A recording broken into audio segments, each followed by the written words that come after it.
సింహం మరియు ఎలుక. ఒక బలమైన సింహం అడవిలో శాంతిగా నిద్రిస్తుండగా ఒక చిన్న ఎలుక అనుకోకుండా దాని పాదంపై నుండి పరిగెత్తింది. సింహం కోపంతో మేల్కొని భయపడిన ఎలుకను చంపడానికి సిద్ధమైంది. దయచేసి గొప్ప రాజా అని ఎలుక వేడుకుంది. ఈసారి నన్ను క్షమించండి, మరియు మీ దయను నేను తప్పకుండా ఒకరోజు తిరిగి చెల్లిస్తాను.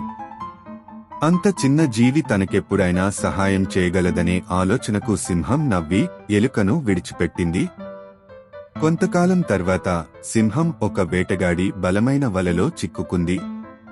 అది తప్పించుకోవడానికి గట్టిగా గర్జించింది, కాని అది ఎంత పోరాడితే వల అంత గట్టిగా బిగుసుకుపోయింది.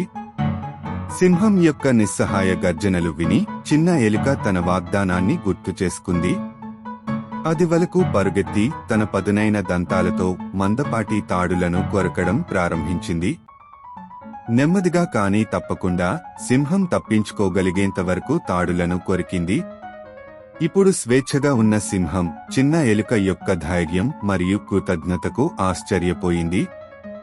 మనలో చిన్నవారు మరియు బలహీనంగా కనిపించేవారు కూడా గొప్ప సహాయం చేయగలరని అది గ్రహించింది. నీతి: ఎంత చిన్నదైనా సరే, దయతో చేసిన ఏ పని వృధా కాదు. ఊహించని విధంగా చిన్నవి మరియు ప్రాముఖ్యత లేనివిగా కనిపించేవి కూడా శక్తివంతమైనవి మరియు సహాయకారిగా ఉండగలవు.